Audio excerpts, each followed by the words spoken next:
But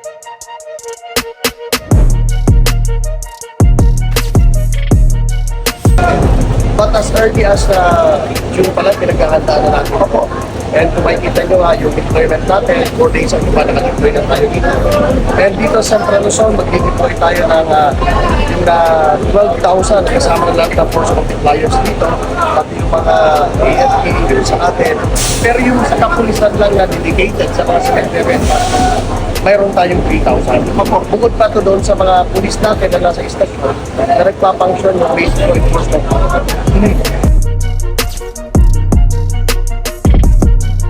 Okay, doon sa mga cemetery, una-una pinagbabawal natin yan yung mga bladed weapons, yung mga drill, yung mga alat, yung mga basic na paulit-ulit na natin sa natin pinagbabawal. And doon sa malaking cemetery naman, pinagbabawal na natin yung pagdala ng lalo na yung mga minsan may mga kanister. Na yung pala hindi naman tubig ang laban.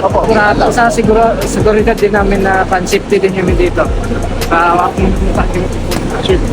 mapanatili yung seguridad ng bawat isa sa pag-uwi.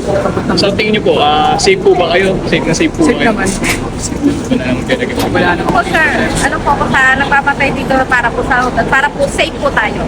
Good job po siya sir. Ayun lang po yung masasabi. Thank you po.